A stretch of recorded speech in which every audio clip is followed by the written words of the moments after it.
welcome to an all-new episode of the McFuture. I'm Steve Faktor, and today I have a very special guest, the remarkable Jeremy Rifkin. He's the best-selling author of the Zero Marginal Cost Society. He's an advisor to Angela Merkel and the European Union, and he's a lecturer at Wharton. Having that many credentials is probably punishable by hard labor in any self-respecting banana republic. Now, keep in mind, my conversation with Jeremy was over 3 hours long. I don't think anyone wants to listen to anything for 3 hours. So these are the highlights of our conversation woven into a story that talks about all of his ideas, but also some of mine. And there's a special bonus episode. If you go to ideafactory.com and log in, it's completely free. You'll be able to listen to Jeremy and I discuss what happens to human psychology, purpose, and motivation in a world without work. I think you'll love it. Just go to ideafactory.com and check it out. Anyway, let's jump right in. Like me, Jeremy Rifkin has been thinking a lot about saving our future. He just happens to do it with way fewer Kanye references. He believes that something that I've pretty much ignored is about to destroy us if we don't act now. Jeremy, what's so damn scary? Our scientists tell us we are now in the sixth extinction event of life on the planet. We could lose over half the species of life on Earth in the next 7 decades. And we do not know whether our species will actually be able to survive as we know it. There's a new study that just came out in Science and Nature saying that the melt-off in the Arctic is happening so fast now, and we're going to see storms that have never been seen on this planet since human beings have been here, which means devastation of infrastructure, devastation of human lives. While a lot of people grasp that climate change is real, I do not think people are prepared for the enormity of what's already starting. Well, that's not cheerful. My first thought on this cataclysmic event is maybe it's just par for the course. When you walk into the ocean, the first thing that happens is it tries to spit you out with waves. And then you look at Earth's history and human history, it's full of these mini extinction events, plagues, natural disasters, pricks with tiny mustaches. Maybe we're just overdue for one of Earth's not so subtle hints that we're not that welcome. This time, Jeremy thinks it's different. All of these other crises we faced in the past have been localized and regionalized. Now it's the planet that is affected. It's the water cycles and the cloud covers, because we live by water. It's all about water. We're finding where there was water, there is no water. This has never happened in the 200,000 years humans have been here, and it has not happened in 65 million years. So what do we do about it? We need a new economic vision for the world that's compelling, and we need a game plan to deliver on it that better be deployable very quickly within 4 or 5 decades or less. It just so happens that Rifkin has one. As he began to lay out his ambitious thesis, I just kept imagining this massive wedding cake. And not because I'm a starving pre-diabetic, but because his ideas are so layered and ambitious and delicate, and to some extent codependent. But he's not baking for Eva Longoria's next wedding. His big event is climate change. It's our red wedding. His wedding cake has 4 cataclysm-preventing layers. They're sort of like the antioxidants of economics. By the way, what are antioxidants? And are there pro-oxidants? Someone's got to explain this to me. All right, let's jump into the first layer of the cake. This is the one that all revolutions are built on. There's been 7 or more major economic paradigm shifts in history, and they share a common denominator. 3 defining technologies emerge to create an infrastructure that fundamentally changes the way human beings manage, power, and move economic life. And those 3 technology revolutions are, number 1, new communication technologies, number 2, new sources of energy, number 3, new forms of transportation. Just looking at the last 2 industrial revolutions, the first industrial revolution was all about coal, steam, and the telegraph. Now, the second industrial revolution was built on fossil fuels, cars, and telephones. But that died in 2008, along with my retirement money. That revolution peaked all over the world in 2008, and that's when oil hit 147 a barrel. This whole second industrial revolution is based on fossil fuels. When oil starts to shave over 90 a barrel, all the other prices go up. We go down to 50 a barrel, because there's no activity. And then as we start to regrow again, we have the same problem. That's a sunset for an entire technological economic revolution is what's going on now.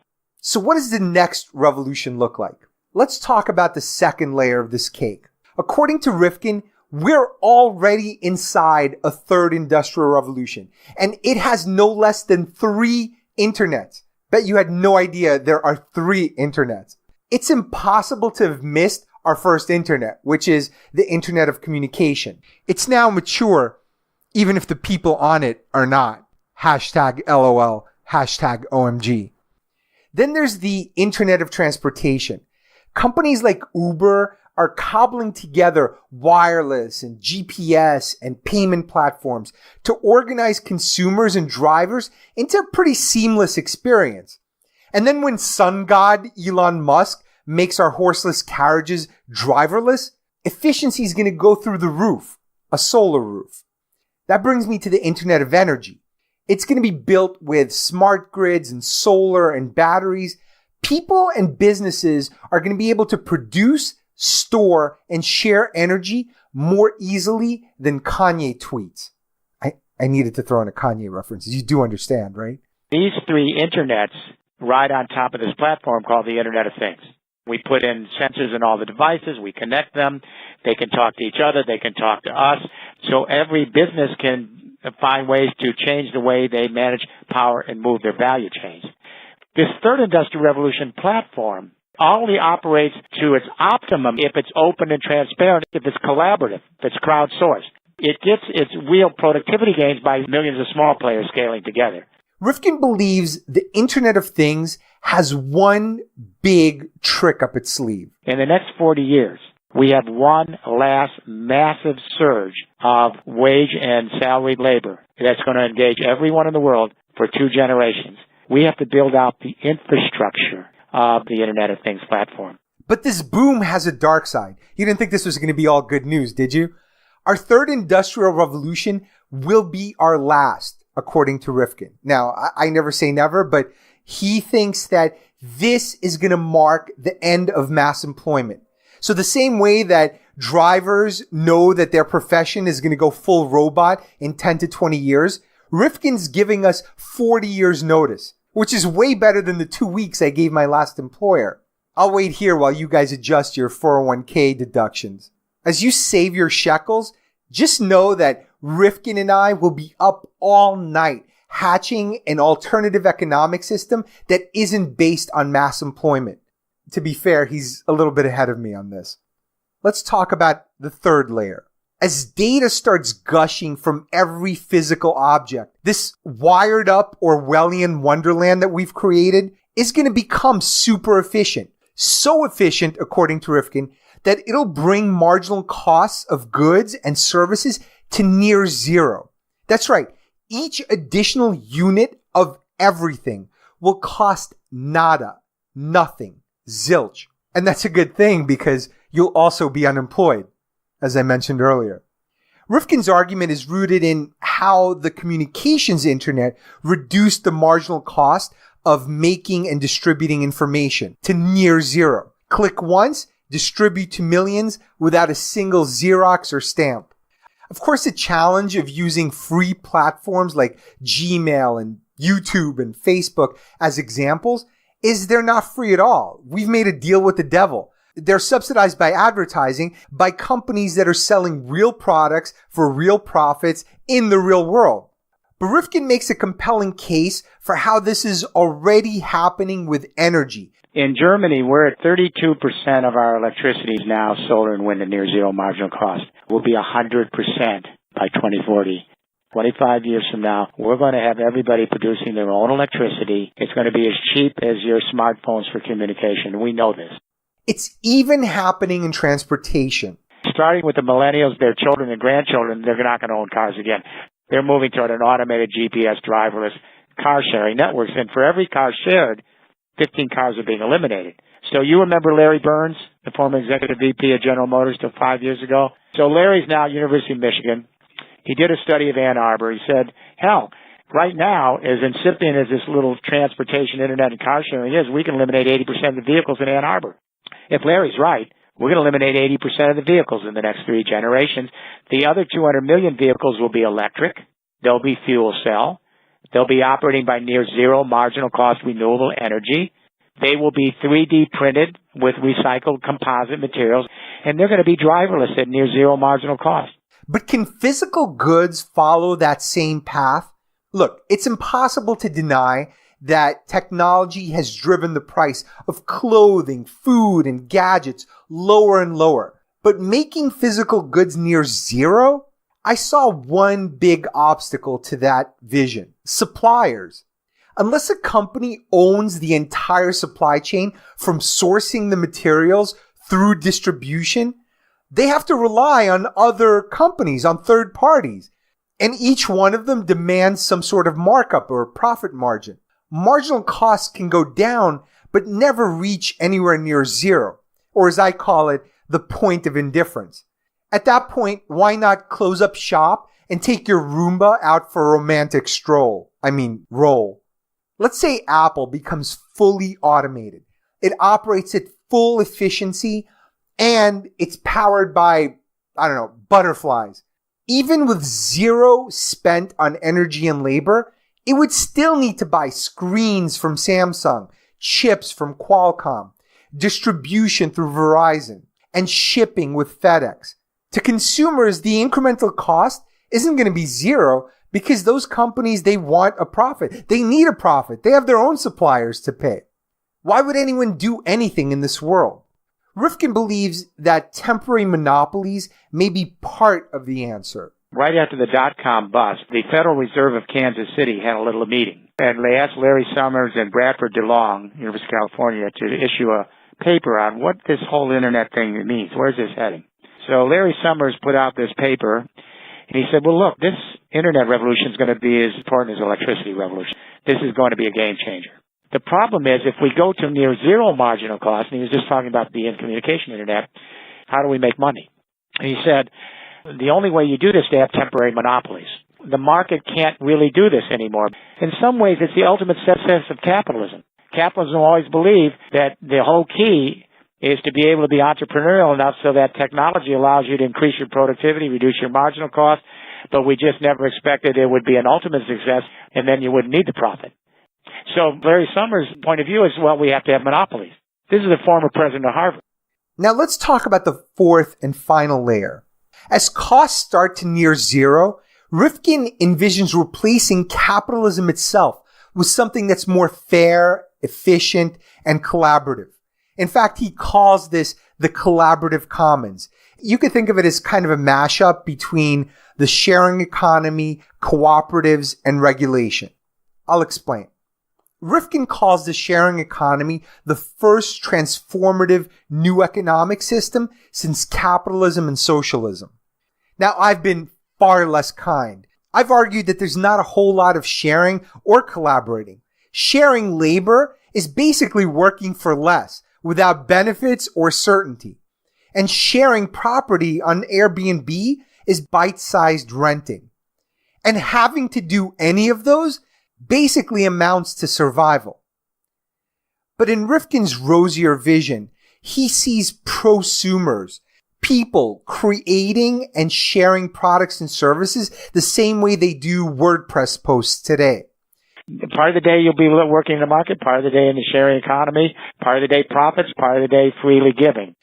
Personally, I'll spend part of my day tweeting at Bill Gates for free airdrops of Plumpy Nut. Hey, no jobs is no jobs. The most ambitious part of his vision is he thinks people will use tools like 3D printing and GPS and apps to create their own cooperatives that are powerful enough to kill off Uber. That's right. Take down Uber. Uber understood the possibility of creating a platform that would allow millions of people to share vehicles at very low cost.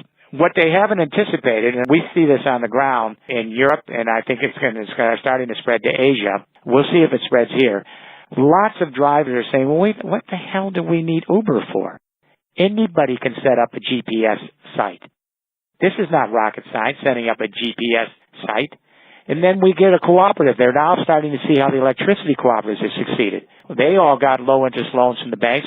And then if you have a choice between going local with cooperatives where the revenue stays within the group and you have the same efficiency, why would you go with Uber? Look, I suppose this could happen, but my spidey sense was tingling. In fact, it entered panic mode. I just imagined some Egyptian immigrant sitting in a cramped 2-bedroom apartment yelling at his daughter, "Fatima, bring me my iPhone. Abdullah and I must take down Uber. But we cannot build empire with you killing battery, playing Hungry Bird." I have a hard time believing that a ragtag bunch of cooperatives can beat focused, soulless, professional capitalists like Uber. Especially when all the tools they need are controlled and made by these entrenched players and monopolies. And then I think about these great open source projects like Linux and Mozilla's Firefox. They are regularly used and abused by driven competitors like Microsoft and Google Chrome because they can throw millions at product development and buying top talent and marketing blitzkriegs that you can't avoid.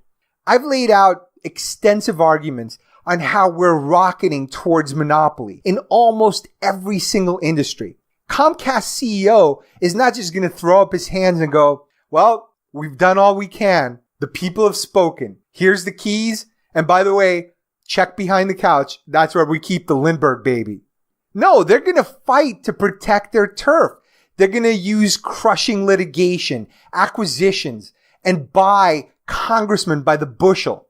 Rifkin has a little bit more faith. Despite today's 50% voter turnouts, he expects an assertive youth movement that'll demand better regulation of these powerful monopolies, companies like Google and Facebook that basically are starting to look like utilities. It's naive to believe that the millennials, their children and grandchildren, will sit there idly by and allow a handful of vertically integrated global companies decide how we manage power and move our economic life. The history defies that. There will be. And we're seeing it in Europe. He also sees startup costs dropping low enough for a bunch of small co-ops to be able to compete with monopolies. Now, this is where my imagination kicked in again, and I just imagined a gang of tattooed hipsters burrowing under Williamsburg to mine iron ore. Then I proposed a compromise. Maybe our thin layer of cooperative competition will exist, but it's going to live on top of many thicker layers of entrenched monopolies. Rifkin pretty much agreed. So I think you're right. I think it's a hybrid system emerging, but it's not all going to be absorbed by capitalism. It's going to be two systems side by side. And so peace descended upon Oz. But wait, there's more. When I asked Jeremy, what if the monopolies win? His response was priceless. If this could happen, what I would suggest is that the human race deserves its fate. I don't think that's going to happen. This only lasts for short periods, these authoritarian or monopolies. It doesn't last forever. There's always a struggle. That's it for this episode of The McFuture. Don't forget to log in at ideafactory.com where you can listen to the bonus episode where we talk about the impact of a jobless world on human psychology and human purpose. Now, if you like this podcast, if you love this podcast, give us 5 stars on iTunes or whatever your favorite podcast directory is, and tell a friend or tell lots of friends. It'll keep me motivated to keep making these. Now, there are some amazing guests coming up. Don't forget to tune in next week. I'm Steve Faktor. This is The McFuture.